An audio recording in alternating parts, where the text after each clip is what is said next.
এ চাচা, তুমি কি বোকা চোদা?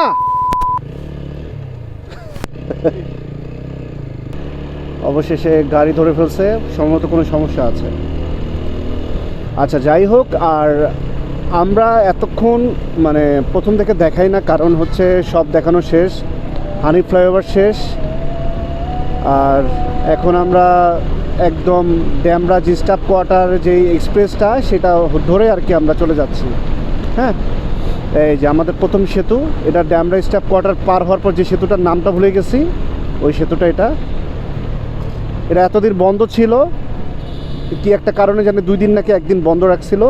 জয়েন করেছে আমাদের সেই শাকিল আহমেদ, সেও খুব ডিসেন্ট রাইডার, আমার পছন্দের একজন লোক।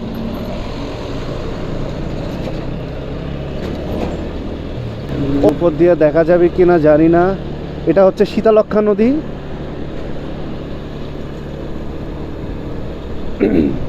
খুব সুন্দর নদীটা, আমার খুব পছন্দের। আর এদিক দিয়ে পুরো ডাইরেক্ট কাশপুর, এটার পরেই কাশপুর। ফ্লাইওভার থেকে উঠে ড্যামরা স্টাফ কোয়ার্টারে যে রোডটা, এখানে আপনার হানি ফ্লাইওভার উপরে উঠার পরে দেখা যাবে। হ্যাঁ, পোস্তগোলা রোডের আরেকটু পরেই হচ্ছে ড্যামরা স্টাফ কোয়ার্টারের রোড, মানে সিলেট হাইওয়ে। আমরা 2500 যাব, 2500 যেতে গেলে আমাদের সিলেট হাইওয়ে উঠতে হবে। আরেকটা জায়গা দিয়ে যাওয়া যায়, সেটা হচ্ছে মদনপুর। এটি হচ্ছে আমার 10 নম্বর এপিসোড। এটা হচ্ছে আপনার সিলেট হাইওয়ে আর কি, সিলেট, হবিগঞ্জ, ভৈরব, ব্রাহ্মণবাড়িয়া। এসে 300 ফিট দিয়ে যারা মিরপুরবাসী তাদের জন্য 300 ফিট আছে, 300 ফিট দিয়ে রূপগঞ্জ হয়ে বের হয়ে যায়। পরে স্টপেজটা হচ্ছে ভুলতা, গাউসিয়া, ভুলতা। ওয়াও, নাইস, সাহসী সাহসী কুত্তা।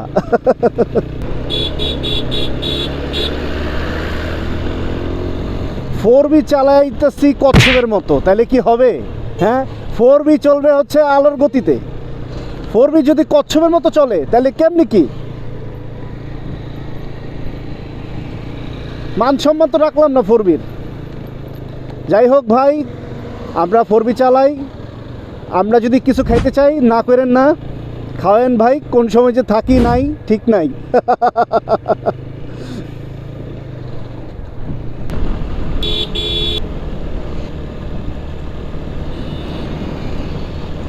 বীরপুরুষ যখন চুদলিং পং করে দিব না, তখন ঠিকই মনে থাকবো হেলমেটের কথা। জীবনে মায়া না কর, অন্তত চুলের মায়া কর। ওই আরেক বীরপুরুষ, ওয়াও, দেখছেন কি বীরপুরুষ? আরে এরকম অনেক বীরপুরুষ দেখা যাবে রাস্তায়। আমি দিনের বেলা আপনাদেরকে দেখাই, দিনের বেলা আমি একটু নিজে একটু চোখ করে দেখতেছি যে গাড়ি আছে কিনা। রাতের বেলা আরেকটু ডিস্টেন্স দূরে থাকবেন, কারণ ও যদি ব্রেক মেরে দেয় আমি শেষ। এখন তো দিনের বেলা, তাই আমি দেখতে পারতেছি, আমি কন্ট্রোল রাখতে পারবো। সবাই কিন্তু পারবে না। মিনিমাম 20 ফিট বা 10, সর্বনিম্ন 10 ফিট দূর থেকে আপনি এইভাবে দেখবেন, ঠিক আছে? যদি করে না থাকে, হ্যাঁ, যদি ওই ব্রেকও মারে, তারপর আপনি কন্ট্রোলে রাখতে পারবেন। আমি যেটা করতেছি সেটা ভুল, আপনারা এটা করবেন না। এরকম করে কিন্তু অ্যাক্সিডেন্টগুলো হয় অনেক। যে কিছুদিন আগে যে একটা অ্যাক্সিডেন্ট হইলো না, ওই যে এমনি করতে থাম, বাইচে আছে নাকি মরে আছে জানি না, ওই যে একটা ভিডিও ভাইরাল হইলো। যে হচ্ছে আপনার সকালবেলা, ভোরবেলা খুব সুন্দর, আপনার জ্যাম থাকে না, কিছুই থাকে না। ওই টাইমটাই খুব ভালো লাগে আপনার ভিডিওগুলো বানাতে। কিন্তু আমি যে টাইমে বের হই, ওই টাইমটা হচ্ছে আপনার রাশ টাইম থাকে। দেখতেই পারতেছেন যে কি পরিমাণ রাশ। আমি যে আগাবো, হ্যাঁ, তার কোনো নাই। আচ্ছা, আমরা চলে আসছি ভুলতা। এদিক দিয়ে হচ্ছে সোজা হচ্ছে সিলেট বা ভৈরব, ব্রাহ্মণবাড়িয়া, কিশোরগঞ্জ। কিন্তু আমরা যাব নিচে, আমাদের টার্নিং পয়েন্ট হচ্ছে নিচে।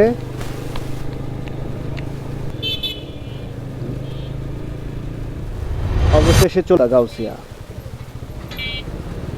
এখানে নামার জায়গা না, নামায় মাঝখানে নামায়, মানে যান প্রাণের কোনো নাই মানুষের। কোথায় নামে? আমরা কিন্তু এক রাস্তা হয়ে আসছি, আপনারা ভিডিওতে দেখতে পারতেছেন এক রাস্তা হয়ে আসছি। হ্যাঁ, ব্রিজ থেকে নেমে দেন আমরা যে রাস্তাটা যেভাবে যাচ্ছিলো সেভাবে যাচ্ছি। উপর দিয়ে যদি 2500 যেতে চান তাহলে কখনো উপর উঠবেন না, এই উপর উঠলেই শেষ। ঠিক আছে, ব্রিজের মানে এই যে ওভার ব্রিজের আগে আর কি আপনার মানে এই রাস্তাটা, আমাদের যে টার্নিং পয়েন্টটা হচ্ছে ওদিকে। এখন যাই, এই আরটিআরটা হচ্ছে FI ABS। খুব ভালো চমৎকার একটা বাইক। আমার মনে হয় না আমি যে এতক্ষণ ধরে মানে রাইড করলাম যে আমার কাছে ওরকম আনইজি ফিল হয়েছে। আমি কিন্তু অনেক জায়গায় অনেক স্পিডে চালাইছি। রাস্তা খুব সুন্দর,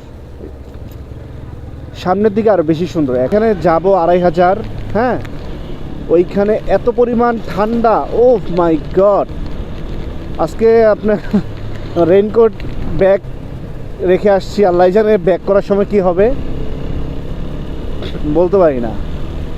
কেউ কারো থেকে কম যে সুন্দর অসুন্দর এরকম কিছু, আমরাই ধ্বংস করে ফেলতেছি আর কিছুই না। গাছ কাটা হয়, গাছ লাগানো হয় কম, তাই না? হ্যাঁ, আমরা গাছ লাগাই, কোথায় লাগাই? স্টাইল করার জন্যে, আমরা যে শোপিস বানিয়ে রাখার জন্য বাসার আশেপাশে। যদি 7 পয়েন্ট আসে বা 9 পয়েন্ট আসে তাহলে কি হবে আমাদের বাংলাদেশে আমি নিজেও জানি না। তার মধ্যে আবার টেকটনিক প্লেটে যে শক্তি প্রভাবিত হয় সেটা কিন্তু লকড হয়ে গেছে, যার কারণে সে কিন্তু হয় নাই। হ্যাঁ, ওইটা বের হলে কিন্তু শেষ। কত পরিমাণে যে মানে ভূমিকম্প হবে আমি নিজেও জানি না। 200 বছর পর পর এরকম ভূমিকম্পগুলো আসে, তখন তো ওরকম বাসা বাড়ি ছিল না একদম। সত্যি কথা বলতে গেলে আমাদের পাপ আমাদেরকে ধ্বংস করে ফেলতেছে। আল্লাহ যে কত সর্বশক্তিমান সেটা প্রমাণ করে দিল বারবার। কখনোই বাংলাদেশে ওইভাবে হয় নাই, তো এবার আমরা দেখে গেলাম আসলে বাংলাদেশে ভূমিকম্প হলে কি অবস্থাটা হয়। আগে রাস্তার মধ্যে দেখছিলাম যে একটা কাঠ পড়া, হ্যাঁ, এটা যদি আপনার রাত্রেবেলা হতো এই অ্যাক্সিডেন্টটা সবচেয়ে বেশি হতো। আমরা যদি এই টাইপের ইট কাঠ বা কোনো কিছু পড়তে দেখি রাস্তার ভিতরে, আমরা চেষ্টা করবো নিজেরা সরিয়ে ফেলতে। আমি আসলে রানিং অবস্থা ছিলাম, তো আমার উচিত ছিল সরানোর, কিন্তু আমি সরাতে পারলাম না, আমি চলে আসলাম। যাই হোক, আপনারা যদি দেখেন এরকম কিছু তাহলে অবশ্যই আপনারা ওই জিনিসগুলো সরিয়ে ফেলবেন। হ্যাঁ, এতে অন্য মানুষ উপকৃত হবে।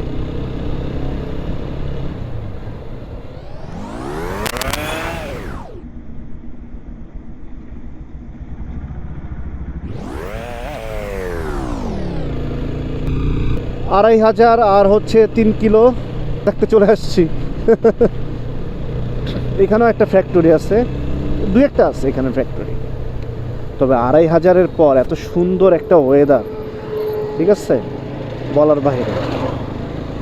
আমার মানে খুবই আবেগে পড়ে যায় যে এগুলো 5-6 বছর পর এই টাইপের গ্রামগুলোকে আর দেখতে পারবো। এইভাবে যে এই যে এত সুন্দর যে নিঃশ্বাসটা নিচ্ছি, এই নিঃশ্বাসটাকে আমরা নিতে পারবো? সুন্দর সুন্দর নিদর্শন, প্রাকৃতিক পরিবেশ, এগুলো যে আমরা ধ্বংস করে ফেলতেছি, এগুলোকে আর আমরা গড়তে পারবো? কখনোই গড়তে পারবো না। আমার মাঝে মাঝে খুব খারাপ লাগে যে আমরা কি করতেছি আমাদের আনন্দের জন্য, আমাদের নিরাপত্তার জন্য। মানে আমরা যে আমাদের নিজের পায়ে নিজে কুড়াল মারতেছি, এটা আমরা কিন্তু এখন বুঝবো না, আমরা বুঝবো বাস খাওয়ার পর, ঠিকই বুঝবো। আমি খুব কম সংখ্যক গ্রাম বা পরিবেশগুলো বেঁচে থাকবে। আমি যেই অবস্থানে আছি এটা রং অবস্থা, থাকতে হবে 20 ফিট দূরত্ব। আপনারা কখনো মানে আবার আমাকে দোষ দিয়েন না, আমি কিন্তু ইচ্ছা করেই কিন্তু নিজের বাস নিজে নিতেছি। বাম দিক থেকে ওভারটেক করা নিষেধ। তারপর এটা হচ্ছে 2500। আচ্ছা, এটা হচ্ছে মদনপুরের রাস্তা, আমরা ব্যাক করার সময় দিক দিয়ে যাব। আর এটা হচ্ছে নরসন্দী যাওয়া যাবে। ভাই, বিষ্ণন্দী ফেরিঘাটটা কোন দিকে? বিষ্ণন্দী মানে গত বছর আসছিলাম তো ভুলে গেছিলাম, তো হবেই।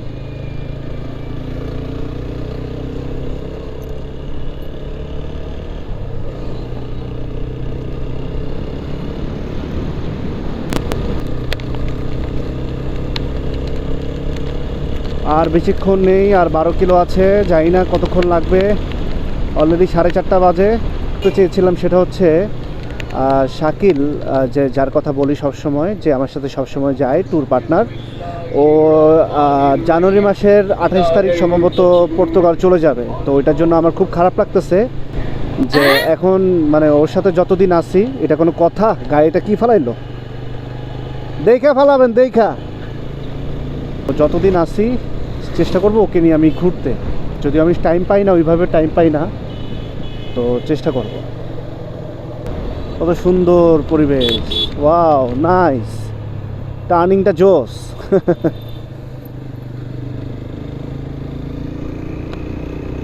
কেমন কেমন? তুমি কি ফার্স্ট টাইম আসছো? First time? কত সুন্দর গ্রাম দেখছেন, মানে জমিগুলো অনেক জোস লাগতেছে মাশাল্লাহ। 2500 জায়গাটা খুবই সুন্দর। সবচেয়ে বেস্ট একটা মানে টাইম হচ্ছে শীতকালে আসা। আপনারা ক্যামেরা দেখা যাবেন আমি জানি এখন, কিন্তু কুয়াশা আমরা দেখতে পারতেছি বাস্তবে আস্তে আস্তে হচ্ছে। পারি না, যে ঠান্ডা লাগতেছে এখনই, আল্লাহ আমি সহ্য করতে পারি না ঠান্ডা, আমার একটা প্রবলেম আছে। আমরা যাব হচ্ছে বিষ্ণুনদী ফেরিঘাট, এই রাস্তা, ওইটা দিয়েও যাওয়া যায়, এটা দিয়েও যাওয়া যায়।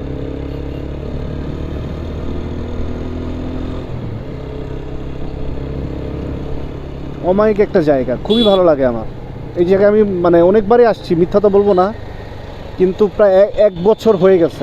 হ্যাঁ, এখন আসা হয় নাই, এই যে এই শীতকালে আসলাম। প্রতি শীতেই আসার চেষ্টা করি। আগে আসতাম শীতের শুরুতে, তখনও ভালো লাগতো, কিন্তু ঠান্ডা মানে এবার বুঝতে পারতেছি যে কি পরিমাণ ঠান্ডা। একটু পরে বুঝতে পারবো, এখন বুঝতে পারবো না।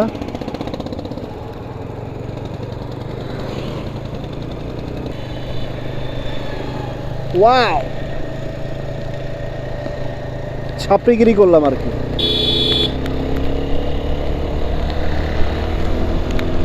মাশাল্লাহ মাশাল্লাহ মাশাল্লাহ, ওয়াও নাইস, মাশাল্লাহ। নামো।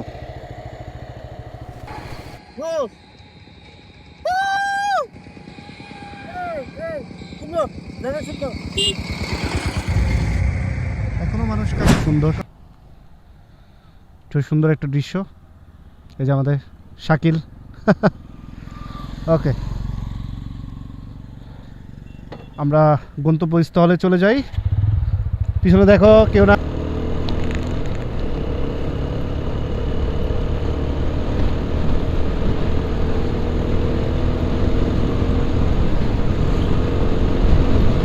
অনেকক্ষণ পর টানতে পারলাম। ও বাবা কি ঠান্ডা, কি সুন্দর পরিবেশ দেখছেন, ওই যে কুয়াশা দেখা যাচ্ছে।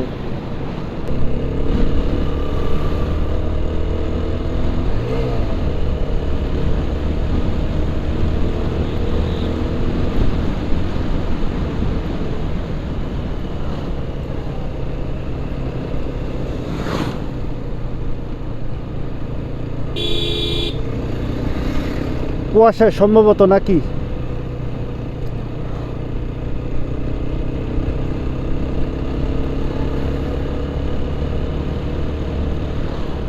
শেষ দিকে আপনাদেরকে ভালোভাবে দেখাতে পারবো না, আমার সকালে আসা উচিত ছিল।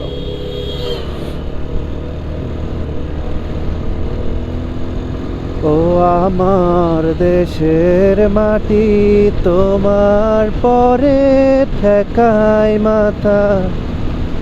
ও আমার দেশের মাটি, তোমার পরে ঠেকাই মাথা।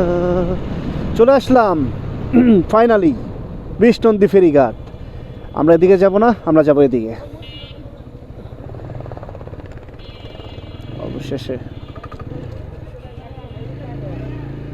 অবশেষে চলে আসলাম বিষ্ণুনদী ফেরিঘাট, যেখানে আমরা বসবো সেটা হচ্ছে এই জায়গাটায়। অস্থির ভিডিও হচ্ছে ফাইনালি মেঘনা নদীর তীরে। মিঠামন মিঠামন ফিল।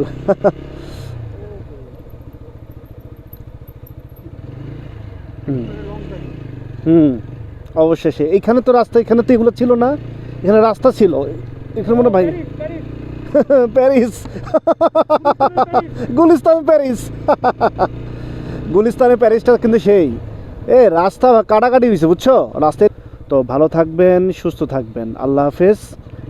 হ্যাঁ, আর অবশ্যই আমার ভিডিও ভালো লাগলে লাইক সাবস্ক্রাইব করবেন। তো ঠিক আছে, টাটা।